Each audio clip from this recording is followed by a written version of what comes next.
Bonjour à tous, on se retrouve pour le tome 2 des maisons hantées. J'ai encore mon téléphone, j'ai encore mon téléphone, ne vous inquiétez pas, cette fois on est mieux organisé.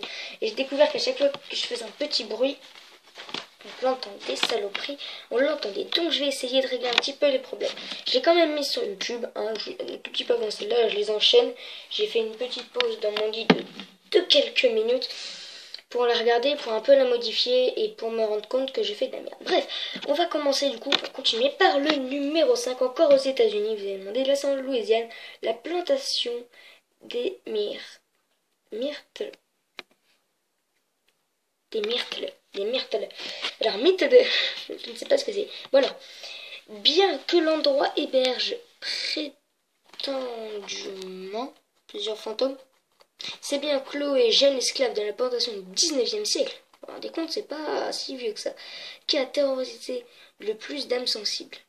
Elle est amputée en plus, amputée d'une oreille par son patron pour avoir écouté aux portes. Alors, oui, parce que quand t'es esclave, quand t'es noir et t'es esclave, tu n'as pas le droit d'écouter aux portes, sinon t'es dans la merde. C'est comme par exemple quand tu parles alors que t'as pas le droit de parler, ou alors que t'as oublié de dire un truc au temps des Romains, tu te coupes la langue. Comme ça, au moins, il y a une bonne raison. Elle se serait vengée en empoisonnant les deux filles de ce dernier. Logique, moi ça m'arrive pareil, je me venge direct comme ça. Il est rare de ne pas la croiser, tiens donc, de ne pas la croiser dans les alentours de la plantation. Donc elle se balade comme ça dans la plantation, tranquille, tu sais, peinard, youpi tralala, ouhou. Je n'ai pas changé de t-shirt depuis 5 minutes, non. C'est faux, bref. Nous allons continuer par le numéro 4, plutôt un classique quand même, le champ de bataille de Gettysburg. Dans la Pennsylvanie, encore aux États-Unis, et Snap me parle en ce moment même. Bref, la bataille de Gettysburg, eh bah ouais, elle est connue en fait, a duré 3 jours et fut l'une des plus sanglantes de l'histoire de l'Amérique. Eh oui, malheureusement. Il ne serait pas anormal de croiser aujourd'hui les âmes des jeunes soldats morts au champ de bataille, au champ d'honneur, c'est pareil, mais ayant un peu de mal à accepter ce décès, prématuré. Bon, il y a un slip sale qui traîne, logique ici. Alors, je ne vous ai pas montré la plantation des myrtles. Attention, toujours la même qualité, excellente. Waouh, vous pouvez strictement rien voir, maintenant vous verrez mieux. Waouh, magnifique, hein. Elle est belle plutôt sa plantation, tu m'étonnes que l'autre, elle a envie d'y rester. Bref, encore un autre. J'aime bien que vous arrêtiez de voir mon snap, mais bon, c'est pas grave. Hop là. Ça, c'est le champ de bataille qu'on a vu, qu'on a dit, les âmes avec leur décès prématuré. Bref, numéro 3. Attention, là, on entre. Alors, donc, on avait établi un plan la dernière fois. Ok, tout vient de se casser la gueule. C'est magnifique, j'adore les imprévus dans le genre. Bref, donc vous rappelez que chelou, donc pour vraiment ce qui est le plus bas. Donc là, je pense que myrtle, c'est pas là, dans le myrtle, on arrive dans le hanté, c'est clair. Champ de bataille, hanté aussi. Mais attention, parce que là, j'ai l'impression que la tête du lourd. Normalement, dans le 3, on est censé arriver entre hanté, entre bizarre et hanté, d'accord? Ensuite, pour le numéro 2, mon téléphone va bientôt s'éteindre, qu'est-ce que je disais? C'est magnifique, j'adore. Normalement, ça sera plutôt entre étrange et tuchal. Et pour l'autre, ça serait entre tuchal et tu pleures ta race. Bref, on va encore entendre les bruits de la caméra, c'est génial. Donc le numéro 3, le château d'Édimbourg, Écosse. Pareil, assez connu. 900 années d'histoire dans la besace. La besace, je ne sais pas la définition. Bref, ponctué d'affrontements, de disparitions et autres phénomènes. Alors, les phénomènes, on arrive dans le hanté, dans l'étrange ou le hanté. C'est entre les deux phénomènes. Donc, pour vous dire à quel point on est vraiment dans le pas mal. Inexpliqué, on assurait à la forteresse une réputation solide nid à fantôme. Alors, nid à fantôme, ça veut dire entre hanté et tuchal. D'accord? Donc, phénomène, c'est entre ici, vous voyez? Attends, vous pouvez pas voir. Donc, là, c'est phénomène. Là, c'est phénomène. Et ensuite, là, on arrive dans ce qu'on a dit, ce qu'on veut dire. C'est quand même bizarre. Bref. Numéro parle de, vous n'allez pas en croire, mais le pénitencier d'Estrom State. Vous avez vu l'accent anglais? Et on m'a pris pour un anglais, hein, Matt. Connard. Philadelphie, États-Unis. Qu'est-ce que je vous disais dans le tome 1? Jamais aller aux États-Unis, enfin, en tout cas, jamais habiter. Les pratiques en vigueur dans cette ancienne prison, comme par hasard, étaient odieuses et poussèrent quelques détenus à la folie furieuse. Voilà. Smoke weed every day. Connard.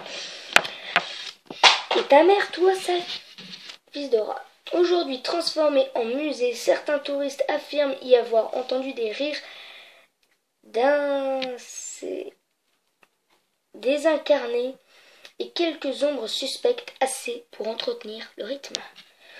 Le mythe, excusez-moi, le rythme, je dis n'importe quoi, je vous prends dans une chanson. On arrête ça tout de suite. Donc pareil, là on arrive par contre dans le tu chiales, parce que des rires comme ça c'est dans le tu chiales, c'est sûr. Donc le numéro 2, j'avais dit que c'était entre hanté et tu pleures, enfin tu chiales, on est dans le tu chiales, donc c'est logique. Et alors là on est dans le tu chiales ou tu pleures ta mère. La maison d'Amityville, New York, États-Unis. Alors, pour ceux qui ne connaissent pas Amityville, même moi je connais alors que j'ai à peine 14 ans, donc déjà vous êtes des gros fils de chiens, mais en plus vous êtes totalement, on a l'impression que vous habitez dans une caverne, et les gens dans une caverne, rarement YouTube. Bref, Amityville est un très très grand film que je vous conseille. C'est vraiment un grand film. Les effets spéciaux sont un peu nuls, mais c'est parce que c'était la vieille époque. Mais Amityville, c'est un classique de l'horreur. Parce que si vous ne connaissez pas la maison d'horreur d'Amityville, vous êtes dans la merde déjà. Alors, je vais quand même vous la lire. La famille Lutz emménage dans la maison d'Amityville qui fut témoin quelques mois plus tôt de l'assassinat par Ronald DeFeo Junior de ses parents et ses 4 frères et sœurs. 4 frères et sœurs, fuck your bitch. Les Lutz tinrent 28 jours seulement dans la maison qu'ils jurèrent hanter. Donc on arrive donc vraiment au chelou. La famille qui leur succéda n'eut pourtant à se plaindre d'aucun esprit. Alors, pour ceux qui ne connaissent vraiment pas ça, quand on dit ils n'ont jamais eu à se plaindre, c'est un peu faux. Parce qu'ils ont déclaré 2 ans ensuite qu'ils avaient quand même entendu quelques bruits bizarres, mais rien d'assez inquiétant pour les faire fuir la maison. Mais quand même, c'était assez inquiétant. Oui, il fait beau, c'est un miracle en France. C'était quand même assez inquiétant, c'est pour ça que, bon, ils n'ont pas voulu en rajouter une couche, puisqu'il y en avait déjà 2 de mise. On dit jamais 2 en 3, mais là, ils ont voulu faire le contraire, en fait, de ça. Donc, ils aimaient bien. Voilà, c'est tout, c'est tout. Et bien, voilà, c'est fini. Donc, pour le 2e tome, on est en dessous de 10 minutes, je suis restée à moi. C'est-à-dire que là, j'ai pas traîné aujourd'hui, j'ai vraiment... Enfin, pour la 2e vidéo, j'ai vraiment envoyé du pâté. Donc voilà, j'ai vraiment tracé 8 minutes et demie. Donc c'est la fin donc, des maisons hantées. Alors on en refera si jamais il y a beaucoup de vues. J'en referai parce que je sais que ça vous plaira, que ça plaira aux gens.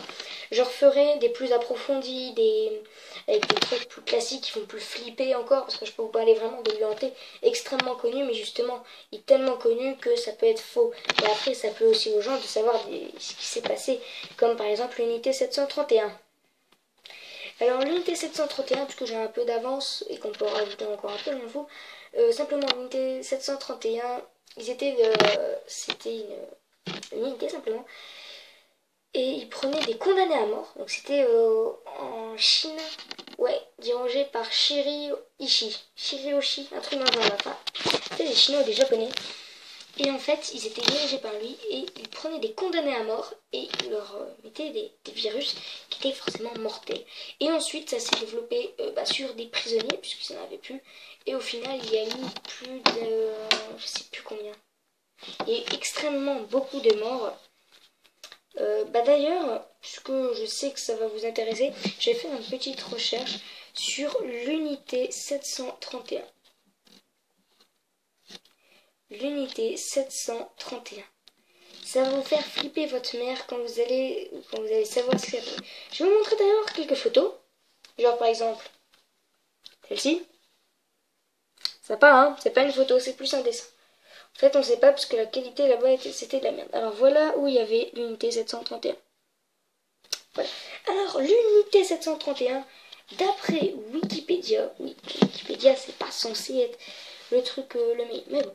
L'unité 731, créée en 1925 par mandat impérial, était une unité militaire de recherche bactériologique de l'armée impériale japonaise. Les Chinois, c'était japonais. Officiellement, cette unité, dirigée par Shiro Ishii, j'étais pas loin, se consacrait à la prévention des épidémies, à la purification de l'eau. Mais en réalité, elle effectuait des expérimentations sur des cobayes humains, des vivisections sans anesthésie ou de recherche sur diverses maladies comme la peste, le typhus et le choléra en vue de les utiliser comme armes bactériologiques, donc pour les ennemis. Les expérimentations bactériologiques pratiquées au Manchukuo, notamment par largage aérien, et produit entre 300 000 et 480 000 victimes. Elle est aujourd'hui reconnue comme responsable de crimes de guerre et crimes contre l'humanité. Donc l'État japonais ne reconnaît l'existence de l'unité 731 que depuis 2002.